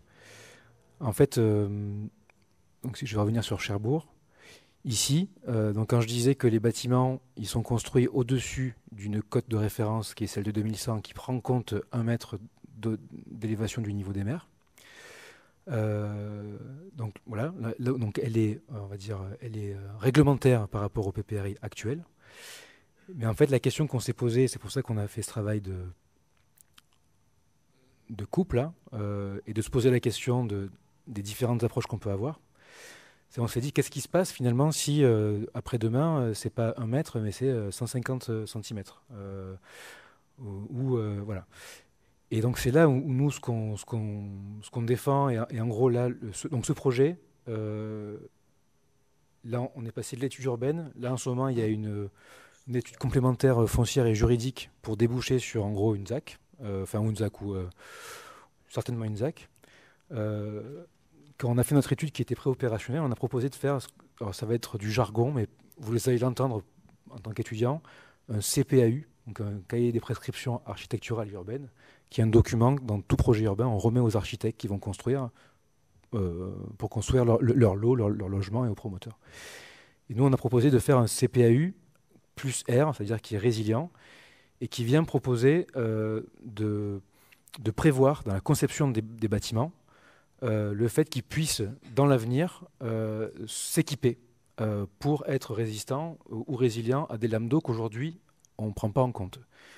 Donc ça veut dire, voilà, réfléchir donc je reviens sur la coupe, dans les hauteurs de rez-de-chaussée, des hauteurs suffisantes, mais qui sont des vraies doubles hauteurs, pas des demi-doubles hauteurs, pour vraiment avoir des planchers refuges, qu'on puisse le faire demain. La question des coursives, d'avoir au moins une coursive sur le premier étage, qui aujourd'hui peut-être n'aura qu'un rôle, on va dire, de qualité d'habitat, mais qui demain aura un rôle lié au risque. D'avoir des une écriture architecturale qui permette d'intégrer demain, après-demain, des menuiseries anti-submersion, par exemple. Voilà. Donc, et pareil pour les réseaux. Donc là, c'est ce qu'on montre ici, par exemple, d'avoir dès aujourd'hui des réseaux qui ne passent pas par-dessous, mais par-dessus. Donc des réseaux parapluies. Voilà. Ce qui, aujourd'hui, économiquement, conceptuellement, ça n'aurait pas le sens de le faire aujourd'hui, puisque en PPRI, on est OK. Réglementairement, on est OK. Mais on est convaincu comme vous, plus ou moins malheureusement, que la prospective du GIEC, elle va évoluer, quoi. Juste pour faire un petit input sur la question du GIEC, finalement on s'aperçoit que c'est pas tant la lame d'eau qui va augmenter, mais c'est plutôt la fréquence. Et je pense que c'est vraiment ça qu'il faut intégrer, c'est-à-dire qu'on va avoir des épisodes beaucoup plus répétés avec les évolutions actuelles en fait, de réchauffement et de rehaussement du niveau marin. C'est pas, voilà. C'est très dur, effectivement, quand on en entend parler dans la presse ou par des experts, on s'imagine tout de suite le tsunami. Mais non, en fait, c'est pas du tout ça. C'est plutôt des cycles répétés, notamment sur le littoral, qui feront que, oui, ça sera plus fréquent, quoi. Ouais, finalement, vous pourriez vous inspirer de votre première matière, ressource, l'eau, qui trouve toujours un chemin. De danser avec les contraintes pour peut-être trouver, malgré l'inertie des démarches longues de l'urbanisme, malgré l'imprévisible, comment le GIEC et les prévisions vont évoluer avec le temps, comment poser dans l'immédiat et le moyen terme des jalons, la partie permanente, pour pouvoir continuer à danser.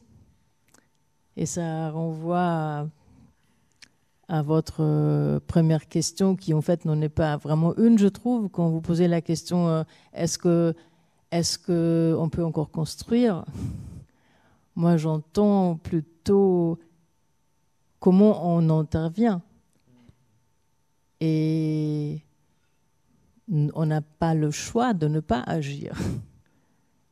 On ne peut pas s'extraire de ce monde. Donc, construire, c'est peut-être une question comment interagir, comment agir malgré la complexité et malgré l'incertitude.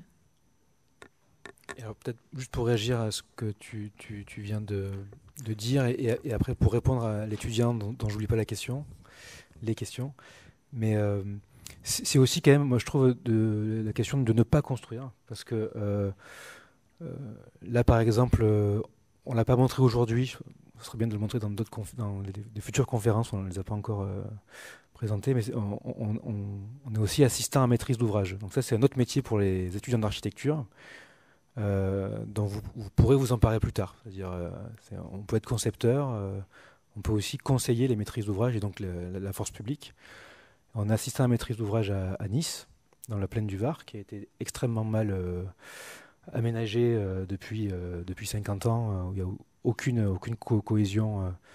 C'est une catastrophe, quoi. La plaine du Var, elle a été extrêmement artificialisée et puis on y a construit n'importe quoi dedans, quoi. Enfin, ou n'importe comment. Je ne veux pas trop exagérer non plus. Mais il y a quand même beaucoup d'activités qui ont consommé l'espace sans aucun soin par rapport aux dynamiques naturelles. Et ça continue un petit peu. Et pas plus tard que cet après-midi, notre rôle, c'est de résister encore à des acteurs qui, on va dire, aussi d'un point de vue économique qu'on peut complètement entendre, mais veulent continuer à s'élargir sur ces terres qui sont vulnérables.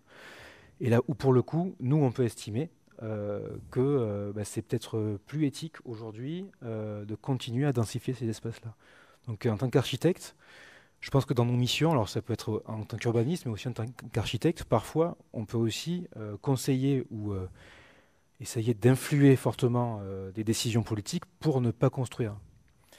Et voilà, avec aussi, du coup, il faut qu'on ait un pouvoir de conviction, de conceptualisation pour parfois ne pas construire. Et comment évaluer la valeur de cet acte? Ouais, voilà. Et oui. Qui est un acte constructif, de ne pas construire. Oui, c'est vrai, oui, je suis d'accord. C'est ne rien faire, ne pas rien. Ouais. Ne rien faire est une action. Oui. Et alors peut-être pour répondre sur l'agri-parc,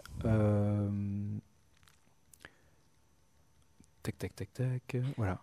Donc en fait, donc ce projet, c'est un peu comme le projet de La Rochelle. Il se fait en partie, on ne sait pas quand il se fera. Parce que c'est la suite d'un Dessine-moi Toulouse qui est comment réinventer Paris. Ça, on n'en a pas parlé aujourd'hui, mais ça, en soi, c'est un sujet super intéressant parce que c'est une nouvelle forme de marché public qui intègre le privé, en fait. Enfin, c'est un mix. Et avec un taux d'échec assez important, que ce soit à Paris, à Toulouse, où en fait les projets ne se font pas à la fin. Le deal initial étant de dire, en gros, la force publique met à disposition des terrains en disant aux acteurs privés, si vous nous apportez un projet clé en main dans lequel on n'aura pas trop à intervenir économiquement, on vous met à disposition le terrain où on vous le vend pas cher. Voilà, en gros. Sur ce site-là, le deal n'a pas été trop respecté. C'est-à-dire que nous, on est venu avec un modèle économique, un bailleur social qui s'est super engagé, donc je vais réexpliquer le rôle après, des exploitants agricoles hyper engagés, et puis derrière, pour des raisons juridiques, foncières, et puis peut-être aussi un peu politique ou un peu technique, c'est-à-dire avoir des techniciens, donc des gens qui travaillent pour la métropole, qui ne sont pas habitués à des projets un peu différents, et qui donc freinent des cas de fer parce qu'ils disent attention, ça, moi, dans mes cahiers des charges, ça n'existe pas. Du coup, c'est un projet qui avance petit à petit. Là, on commence à mettre en œuvre ici des parcelles de carrés maraîchers. Donc les premiers maraîchers et les premières traverses, là, on a fait l'AVP et la métropole va les construire, va les aménager en régie. Mais les logements, en fait, on ne réussit pas à les faire parce que la métropole nous met pas à disposition les terrains, si je simplifie. Mais mais c'est un projet super intéressant parce que peut-être qu'on ne le réussira pas tout à fait ici, on le réussira ailleurs. On a quand même co-construit avec tous ces gens-là un modèle. Et en gros, le modèle, c'est de dire, en fait, un bailleur social, quand il construit des logements sociaux, il va aussi dégager une petite marge de sécurité. Cette marge, il n'a pas le droit de la verser en dividende. Il est obligé de la réinvestir. Donc, il la réinvestit dans d'autres programmes, d'autres projets.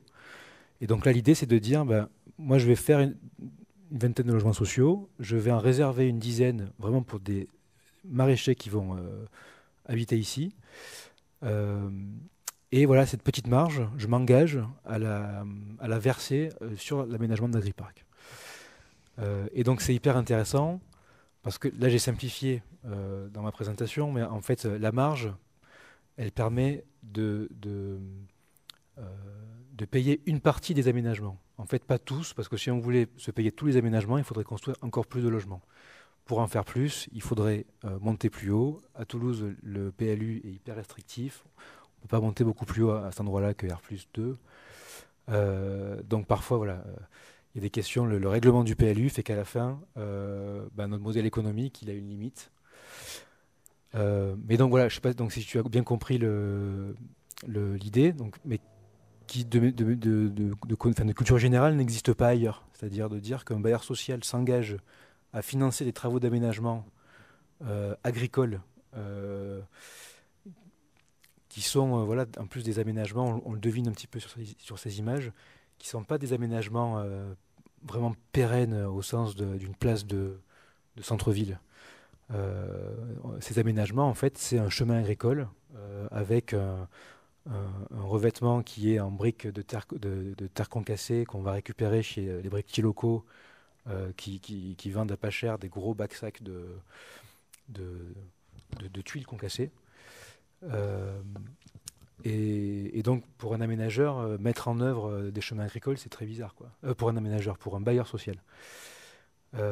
Mais du coup, c'est là qu'est tout l'intérêt et qui fait que Dessine-moi Toulouse ou Réinventer Paris, c'est des moments super parce qu'on sent qu'on peut tout réinventer, on peut innover. Une fois qu'on a gagné, quand on revient dans la réalité du fonctionnement des modèles économiques, de la réglementation, etc., ça atterrit difficilement. Voilà. Et là, ça atterrit, mais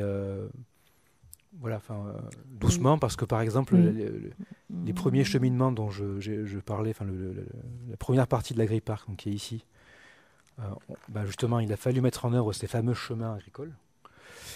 On a mis environ 8 réunions avec la métropole pour se mettre d'accord sur le statut de ces chemins agricoles, qui ne soient pas en fait des espaces publics, parce qu'en fait, quand on dit espace public, ça veut dire une gestion derrière par les services des espaces verts qui sont habitués à tondre la pelouse, mais pas à gérer des chemins agricoles. Et parce que aussi la métropole, elle a des cahiers des charges pour l'espace public, où en fait, quand on fait de l'espace public à Toulouse, il faut le faire selon le cahier des charges. Si vous faites un espace public qui n'existe pas dans le cahier des charges, on ne peut pas le faire. Donc c'est super intéressant en fait, parce qu'on se rend compte que en fait, voilà, les choses évoluent, et puis que en fait, ce projet-là, même si à la fin il n'ira pas jusqu'au bout, il aura fait évoluer quand même le cahier des charges. Voilà, petit à petit, c'est déjà long. Et des relations qui se tissent, qu'il est compliqué de détisser. Et qui sont parfois conflictuelles, et qui parfois, en fait, voilà, un technicien qui au début ne comprend pas le projet, quand il a compris, il se dit, tiens, là, j'ai compris pourquoi vous voulez faire des chemins en terre. Et donc, voilà. Donc, voilà, je ne sais pas si j'ai complètement répondu à ta question, parce que je me suis un peu égaré dans ma réponse. Mais, merci beaucoup pour cette ouverture du semestre et les questions que vous posez, qui sont des questions disciplinaires qu'on pourra discuter bien au-delà de la séance aujourd'hui. Et il y a plein d'exemples qu'on a envie maintenant de poursuivre à discuter avec vous dehors, devant l'absence, si vous le voulez.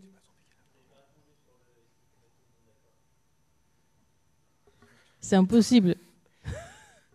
C'est un idéal, en tous les cas. Un idéal, il n'est pas atteignable, mais je pense que dans tous les cas, il vaut mieux. Parce que sinon, si on vise un idéal de ne pas mettre tout le monde d'accord, on finit par avoir des mauvaises relations de voisinage. Donc, oui, à la fin, je ne sais pas si c'est trop naïf ce que je dis, mais moi, je dirais plutôt oui. Il y a peut-être une réponse qui me passe par la tête par rapport à ça, que la question c'est comment poser des actions, des réponses responsables dans le sens que l'autre puisse répondre. Donc inclure, mettre tout le monde d'accord, déjà il faut peut-être aussi préserver la possibilité de changer d'avis, d'évoluer. On apprend. On peut avoir un avis différent demain qu'aujourd'hui. Par contre, comment agir pour que l'autre puisse toujours trouver un appui pour répondre? Du coup, c'est peut-être une manière à faire parmi les autres et les inclure sans savoir ce que ça va donner. Et peut-être, j'ai en tête qu'il faut qu'on coupe, mais pour me contredire un petit peu, on avait eu un peu une question similaire en fait, justement à Caen, et ce qu'on s'était dit comme ça en échangeant, c'est que en effet, si on attend d'être tous d'accord pour agir, ça ne marchera pas parce qu'on sera jamais d'accord à temps. Ouais. C'est l'exemple aussi des Néerlandais qui, face à l'urgence de l'eau qui monte, ne pouvaient pas se mettre d'accord. Il fallait agir. Et du coup, ça pose la question du périmètre dans lequel on veut être d'accord. Et donc là, si je monte ce plan-là, on se met d'accord dans ce périmètre-là pour faire un agripark et qu'on le fait, et qu'on en fait un précédent, c'est peut-être un peu ce que tu as aussi évoqué, c'est déjà une victoire et c'est un pouvoir de conviction sur peut-être les parcelles de La Rochelle où on pourra montrer un précédent. Et donc voilà, il faut se mettre d'accord. En fait, il faut qu'on réussisse à se mettre d'accord dans des périmètres dans lesquels on a une capacité d'action. Mais si on veut être d'accord sur un espace trop grand, ou y compris en créant aussi des lois, des référentiels à l'échelle nationale, on va peut-être pas forcément y arriver parce qu'on sera jamais tous d'accord. Mais peut-être à l'échelle d'un territoire, d'un projet, c'est le bon périmètre. Voilà, pour trouver le compromis aussi, mais la compréhension, et puis pour être d'accord.